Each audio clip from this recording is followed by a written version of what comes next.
Hi, my name is Samantha and welcome to today's video. Today we're going to be attempting to make a bubble letter banner out of fabric. Let's get into it. Okay, so this is how I came up with this idea. I have been wanting to make it even more obvious that I sell jar openers. Right now I have the table runners on my booth that say, take my top off, ask me about jar openers. So having that really catches people's eye and they're like, what? Why does it say take my top off? And like, you'll see people do like a double take, which is good. That's the point. I want them to do a double take. I want them to pay attention to me because they're not coasters, they're jar openers, which is what I say all day at shows.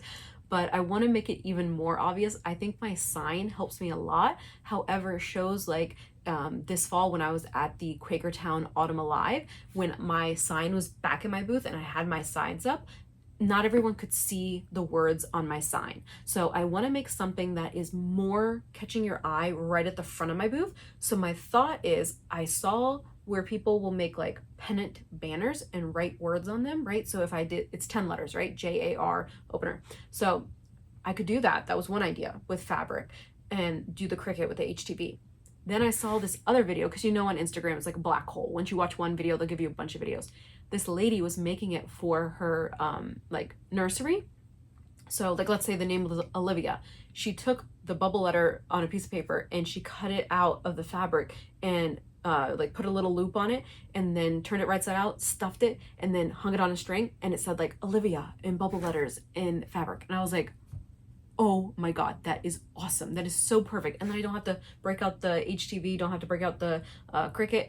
The only thing is that like it'll be more bulky, but I think that will add like depth, and I think that will look really good on my booth. And my thought is, so I use 4-foot tables. So that means that they are 8 feet. And I generally have 2 of them side by side at my booth most of the time. Like if I'm not under my canopy, I'll have 2. So that's 8 feet. If I have my canopy, it is 10 feet by 10 feet, right? So if I make it 10 feet, maybe 11 or 12, at least 10 feet. If I make it 10 feet long, the ribbon that's holding it, and I make each letter, I don't know, 8.5 by 11, then it should be like big. And on the table, since the table is shorter, it'll allow it to dangle, right? But then when I have my tent up, since the tent has that flat area before it goes up, I can like clip it right there. Okay, so that's my brilliant idea. I have the letters printed out. I found them on a website and I just printed out every single letter. Like even though E is repeated, I just printed it out twice just so I could have all the fabric laid out. So the first thing I need to do is I need to get all of these letters trimmed out. And I think I'm gonna do like a bit of a seam allowance when I cut them out. And then what we'll have to do is lay out the fabric. I'm trying to think of what fabric I want to do. I can't do black because black on black, you won't be able to see it. So I want to use something from my stash. So we're gonna have to look around and figure out what fabric to use. I might just use some of like my bed sheets as the trial. So we're gonna cut out the letters. We're gonna cut out the fabric to be like this big, right? And then trace the letters and then have the fabric right sides together, put a little loop in, which I'm just going to use ribbon, and then sew them, leave a gap, turn it right side out, stuff it, and then I have this bias tape here, which this is 10 yards of bias tape. So this is a lot of bias tape. And that's like 30 feet, right? Because 3 yards, yeah, 30 feet of bias tape. So a third of this will go to this project. And then use the loops to then loop it on. And then, where's that other thing that I had?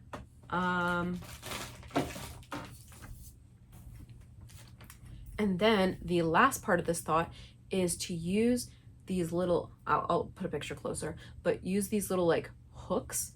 If I put a little hook in the middle and on the sides, then I don't know exactly how I'm going to clip it onto the tables or how I'm going to clip it onto the tent, but it's not like it's going to be heavy because it's just fabric and, you know, stuffing. So that's my thought. It'll give me a way to like attach, it'll give it depth, and I can use it both inside and outside. So that's my thoughts. We're going to try and make this. We'll see how it turns out. If it doesn't turn out, you know, we'll just try and reuse it for something else. I don't know.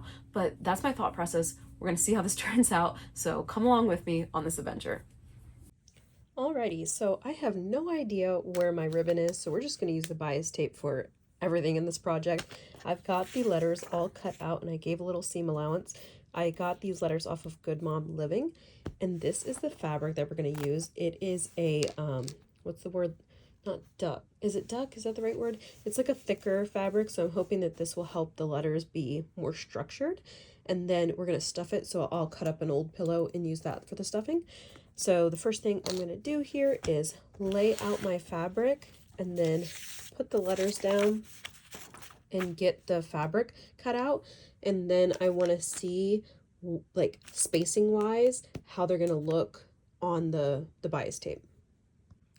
This really didn't use as much fabric as I thought it would. So I've got all the letters down, I'm going to rough cut them, and then we're going to lay them out on 10 feet worth of bias tape. Here is my very fancy test trial. So we have the bias tape going to right here. So this is 10 feet. And then the two fancy markers are 8 foot. I'm thinking it needs to say jar openers S. So I'm gonna go print out an S and we're gonna add one more. Plus that will give us 11 letters instead of 10 letters, but actually it's 12 letters because there's like a blank letter here, you know, because it needs to be evenly spaced. Anyways, that makes sense in my mind. I'm gonna go do that, and yeah, then we'll evenly lay them out from the middle. Of course, my little remaining piece of fabric was not enough fabric, so I gotta cut a little more. Okay, so I measured wrong the first time. This is actually 10 feet, and then our two little markers are 8 foot. We have a marker, where is that? Right here, that's the middle, so that's 5 feet, and P is our middle letter, because we have 1, 2, 3, 4, 5, 1, 2, 3, 4, 5. So now I'm gonna center the P and then center the other letters, and we're gonna see what it looks like. Okay, so we have our little dongle pieces on. There's 1, 2, 3, and then all of the letters. This guy's just a space holder so that there's a space between jar and openers. I think this is gonna look so good. Now I'm gonna kind of like make it, what's that word? Like dangle between the two 8 foot markers, and we'll see what it would look like on front of the table. So this is what it would look like if it was taut against the top of the tent, which I think looks really good. Okay, I don't love it, but I don't hate it. I'm gonna try and see what it looks like if we have 2 points of contact, like 2/3 of the way, rather than a point in the middle. It kind of looks like jar openers, you know, like it looks really stupid. So let me try with 2 points of contact versus 1 point of contact in the middle. Okay, I think that this looks a lot cuter. It's more like jar openers. So this is at the 32-inch points. So I think we're gonna put 5 connectors on. We're gonna put 1 on each end, 1 in the middle, and then 2 at the 2/3 marks. That way I have multiple different configurations that I can make. The other option is, depending on how many hoops I put on the tablecloth, I could make it just taut against the tablecloth. But I think this is cuter than just 1 point of contact. So now we know how many points of contact we need. The next thing to figure out is how much the letters should dangle off of the sign. So I've been waiting to cut this, and so now I need to figure out how many inches I should make them dangle. Okay, so the front of the tent is 12 inches long, so we have this much space to work with. I think a 3-inch tail is going to be perfect because part of it is going to be enclosed into the letter and part of it into the bias. So there will be about 2 inches exposed, and I think that'll be the perfect amount of dangle. So I need 3 inches times all the letters. I'm going to cut that piece off and then I'll sew it down, and then I'll cut it into 3-inch pieces because that's so much easier than trying to sew down 3 little pieces, right? So the next step is to put these fabrics right sides together and then sew them with the little piece inside, and then we can turn and stuff. I am so happy with this bias tape. It looks so nice. Look at those stitches. Oh my gosh. So I have a little over 30 inches, so now I'm going to cut these into 3-inch segments. First letter is sewn together, so I want to go ahead and trim this with my pinking shears and turn it right side out and poke out the corners with the chopstick. Just double check that this is working right before I go through all the letters. Okay, here's how it will look on the tape. I really like it, but my first thought is, wow, that letter is super small. I mean, like, here's my hand. I have small hands, and like, it's not that big. Like, I was really thinking the letter would be like 12 inches, but I don't know. Maybe it'll be better once I do the other letters. I do think it's really cute. It kind of looks like an L, doesn't really look like a J. Maybe once I stuff it, it'll be better. I don't know. Let's keep going and see how the other ones look.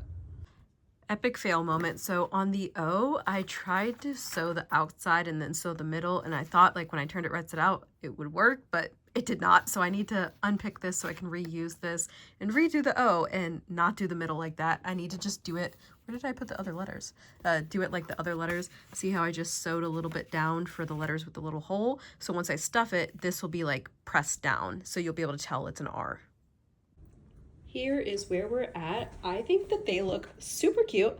Like I said, they are a little smaller than I wanted. I would have wanted them to be like double the size, but it is what it is. I'm gonna work with what we've got. I went ahead and already opened up this pillow. So this is an old pillow. I'm just gonna take the stuffing and we're gonna stuff all the letters. The letters that have like a hole, I went ahead and just stitched it down. So you should be able to tell what the letters are. I don't know, we'll see. Let me get this stuffed and then we'll see what it looks like. Here is where we're at. So one last update before the final project. There's still a ton of stuffing left. I highly recommend using an old pillow rather than buying stuffing. This is what all the letters look like. So now what I'm gonna do is properly measure where each letter should go, get them stitched down, and then we also need to stitch them closed. And you know I don't believe in hand stitching, so we will be machine stitching all of these down, and I'll show you what the final result looks like. Okay, we have the letters all evenly spaced out here in a placeholder for the space of words. And then we have 5 clips on, so 1 at each end and then 1 in the middle and at the 2/3. And the N, the string ended up getting like messed up, and so it wasn't long enough, so I just added a little more and then tacked this down. So now I need to make it the same height as the other ones and trim it off, and then we can attach it on. Okay, here is the done product. So it's not exactly how I had envisioned it, but I do think it turned out well. I'm gonna use it. But I do think that if I would have done the pennants with the letters on, it would have been more clear. So this is what it will look like on a 10-foot, and then let me scrunch it down to an 8-foot. Okay, here is what it will look like on an 8-foot. So I have 2 more shows this year, so I will show you guys what it looks like there. But that is all for today. Let me know what you guys think I could do to do better the next time I make this project. Please don't forget to like and subscribe, and have a wonderful day.